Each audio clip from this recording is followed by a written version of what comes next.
যে গত 11 মাসে এই সরকারের যারা কর্তা ব্যক্তি তারা এই ক্ষমতায় আসার আগে সবাই ছিলেন আমাদের এই জাতির প্রিয় মুখ।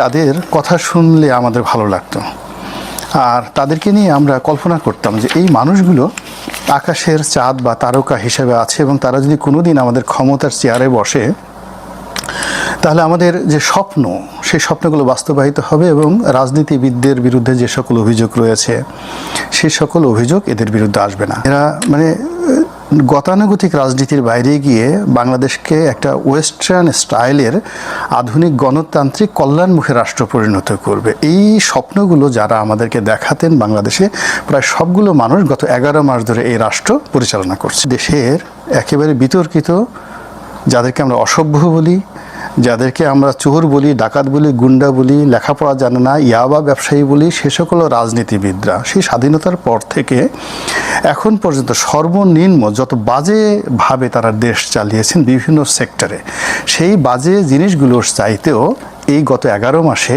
আমাদের জাতীয় অর্থনীতি, আইনশৃঙ্খলা, ইনস্টিটিউশনাল যেটা ধ্বংস হয়ে যাওয়া, প্রতিষ্ঠানগুলো ধ্বংস হয়ে যাওয়া এবং মানুষের মন এবং মননে বিষ তৈরি করা, এই কাজগুলো অতীতের সবচেয়ে নিকৃষ্ট শাসকের আমলে যা হয়েছে তার চেয়ে বেশি হয়েছে এই গত 11 মাসে। ফলে দেখুন, এরশাদের জমানাতেও কবিতা লেখা হতো, শেখ হাসিনার জমানাতেও সুন্দর সুন্দর সিনেমা হতো, গান হতো। ওই যখন হাওয়া ভবন ছিল তখনও বাংলাদেশে উল্লেখ করার মতো অনেক শ্রেষ্ঠতম মন এবং মননে অনেক কিছু স্বপ্ন ছিল, প্রেম ছিল, ভালোবাসা ছিল। কিন্তু গত 11 মাসে আমাদের সব কিছুতেই মনে হয় যেন করোনার আক্রমণ হয়েছে। ফলে যারা ব্যবসা করে হাহাকার, যারা রাজনীতি করে শুধুমাত্র দুঃস্বপ্ন। এই যে রাজনীতিতে জুলাই আগস্ট বিপ্লবের পরে বিশাল একটা সম্ভাবনা সবাই দেখেছিল, এবং দেয়ার ওয়াজ নো আওয়ামী লীগ, কোনো আওয়ামী লীগ বাংলাদেশে ছিল না, নামও ছিল না, এবং আমরা তো ধরে নিয়েছিলাম যে আওয়ামী লীগ সারা জীবনের মতো কবর রচনা হয়ে গেল, এই 35% লোকের কি হবে।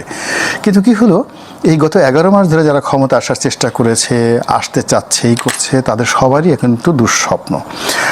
এই যে তাদের এখন যারা রাষ্ট্র চালাচ্ছে তাদের বিভিন্ন ত্রুটি, তাদের ভুল, তাদের ভ্রান্তির কারণে তাদের মুখগুলো, যেগুলোকে নিয়ে আমরা স্বপ্ন দেখলাম, সেই মুখগুলো আজকে বিভৎস হয়ে গেছে, সেই মুখগুলো এখন কালো হয়ে গেছে। সেই মুখগুলো দেখলে আমাদের মেজাজ গরম হয়ে যায়, তাদের কথা শুনলে আমাদের গোস্বা আসে, এবং তারই প্রেক্ষিতে কি হচ্ছে, একটা সিঙ্গেল লোক তাদেরকে অভ্যর্থনা জানানোর মতো ছিল না, এবং তারা যে অপমানিত হলেন এবং যে লাঞ্ছিত হলেন, এবং এখনো পর্যন্ত এই অশান্ত বাংলাদেশে কোনো একটা জায়গাতে ইতিবাচক ফল আনেনি।